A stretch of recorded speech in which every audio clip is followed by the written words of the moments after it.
Good morning, viewers. Today we have Mr. Navkender Singh, Research Director, International Data Corporation, South Asia and India. Welcome, Mr. Navkender Singh, to our show. Thank you. We thank you for your time. So many of your clients must have achieved tremendous growth using your insights, and they've been very valuable, as you said. There is also a culture or some strength which a client brings. Absolutely. Has. Absolutely. So everybody does not grow. Absolutely. And some companies grow very fast. So the question here is, have you observed a common trait or attributes in your clients who are growing at a rapid pace? So number one, for top 5 common values and strengths of these kind of fast growing companies. Yeah, so one of the things is they act on the market knowledge very fast. Okay, so they are agile. They're agile. Okay. But then agility is also dependent on the capability to listen by the organization to independent third-party researchers like us. So they are receptive. They are very receptive. They respect the numbers, they respect the opinion. And even if they are not doing well in some of the sectors, and when we tell them, these organizations, they accept it and see it as a opportunity to improve rather than defend back. So I think that's they're not arrogant. Absolutely not arrogant. They are willing to learn. Receptive. Correct the course. They respect the numbers. Okay. They respect the knowledge which we bring to the table. I think that's common across organizations which we've seen. And especially, one of the things is that this has to start at the leadership level in the organization. Yes. So, when the leaders in the organization, the business unit leaders or the country leaders, they respect the third-party analysts.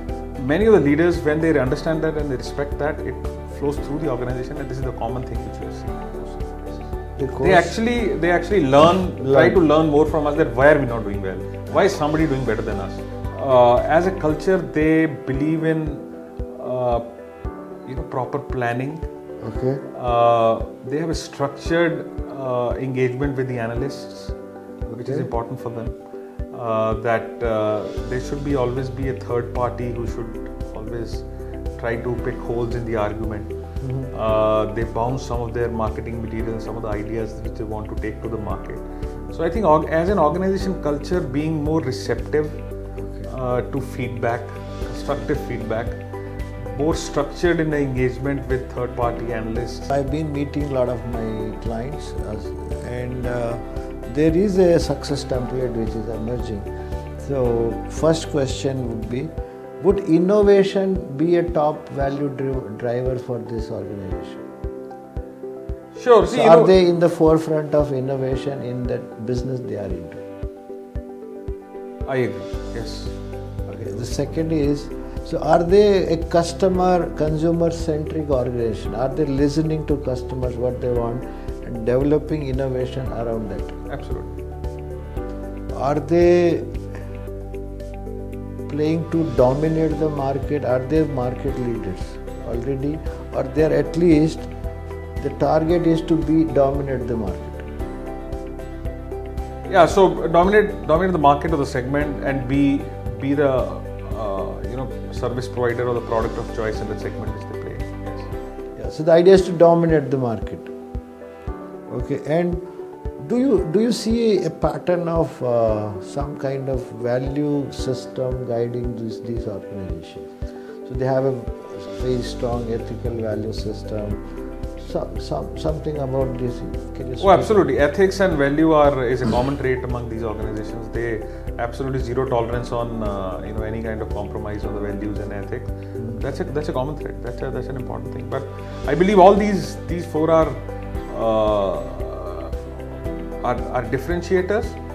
But if the organization is not following them, they don't have much life left on the planet. So organizations perish if they don't do all these. These are given now. These are hygiene factors. These are no longer differentiations. That's what I believe. Yes. Yeah. So one is the value system in the organization is very important, I believe, and that's a thread that respect for all opinions in the organization, no discrimination of any kind, and secondly that hunger to Dominant. win that space, Lead. lead in the market. So apart from this, there is another top 5 traits. So now I know this could overlap a little, but see how you can help me. The 5 common traits in top leadership. So same thing which I said. So common trait I said the top leaders are willing to listen to us, even in the presence of the teams. No confrontation, nothing nothing offensive about that. They are open to feedback, open-mindedness. They respect the numbers and they are able to speak the same language with us, that why is the market growing, and correlate with other trends of the market and other stuff. So they're willing to do that. Some of these leaders, they actually ask us to engage more deeply with their teams. Okay. So that we can speak directly to the teams as well. Okay. So that there are no Chinese whispers. We say something to the leadership, and so we have spoken to some of the sales teams also, some of the organizations, helping them with the sales enablement stuff also. So I think these are some of the traits which are common across these companies in the leadership. Okay, awesome. I think this input is going to help my readers a lot. Another question, so what would be your suggestion for the CXOs on making the best use of the research reports?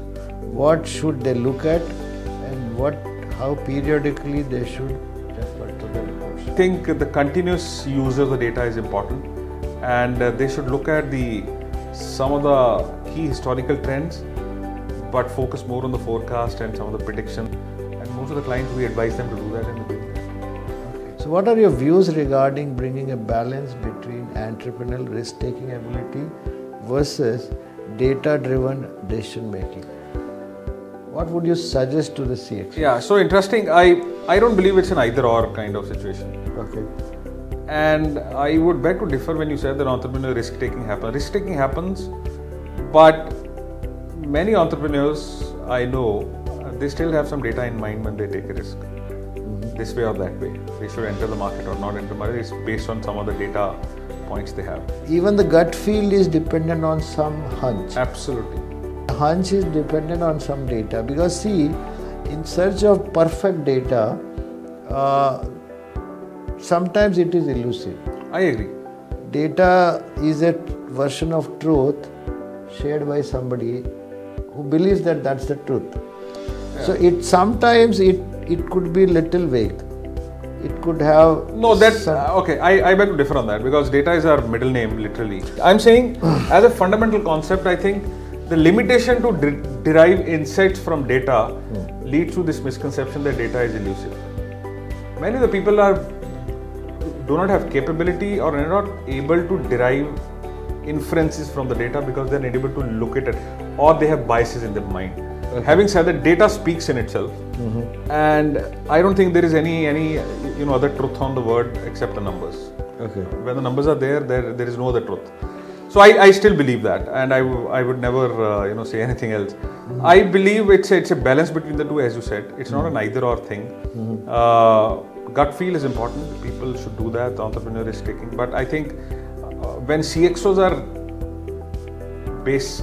they have to make decisions of investing millions and billions on a particular technology in a particular category.